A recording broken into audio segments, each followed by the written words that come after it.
பணம் வந்து முக்கியம்தான். எப்படின்னா பணம் வந்து முக்கியம்தான். ஆனால் கடைசி வரும் அதிகம் வந்துடாது. ஒரு வேலைக்கு இப்போ நம்ம காலேஜ் படிக்கிறாங்கன்னா காலேஜ் வரைக்கும் வந்து வீட்டில் தான் நம்ம வாங்குறோம். இப்போ அவங்களும் சம்பாதிக்கிறாங்க.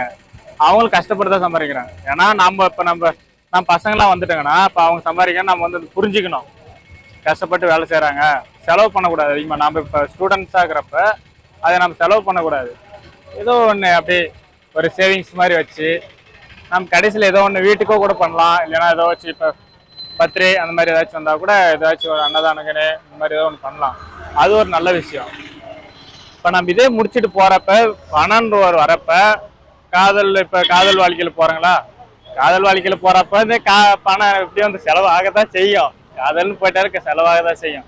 ஏன்னா அதுக்குன்னு வந்து அவ்வளோவா பண்ணிடக்கூடாது. ஃப்ரெண்ட்ஸும் முக்கியம். முக்கியம்னா எப்படி இந்த பணத்துக்காக வரான் அப்படி போறான் அப்படின்னாலும் சொல்ல முடியாது. அப்படியெல்லாம் யாருமெல்லாம் இல்லை. பணத்துக்காக வரவங்கன்னா யாருமே இல்லை. பணத்துக்காக வரவனும் ஒவ்வொருத்தர் இருக்கான். ஆனா எனக்கு தெரிஞ்ச வரைக்கும் எங்களுக்கெல்லாம் பணத்துக்காக யாரும் வரல. இப்போ ஃபேமிலி நம்மளுக்குன்னே ஒரு ஒய்ஃப் வந்துட்டாங்கன்னா, அவங்க பிள்ளைங்க வந்துச்சானா அவங்களுக்கு பார்க்கணும், அவங்களுக்கு ஃபீஸ் கட்டணும், அவங்களுக்கு படிக்க வைக்கணும். ஆனா இதெல்லாம் பணம் தான் முக்கியம். ஆனா இந்த என்டர்டைன்மெண்ட்ன்றது வந்து இந்த கல்யாணம் பண்றதுக்கு முன்னாடியே போயிடும்.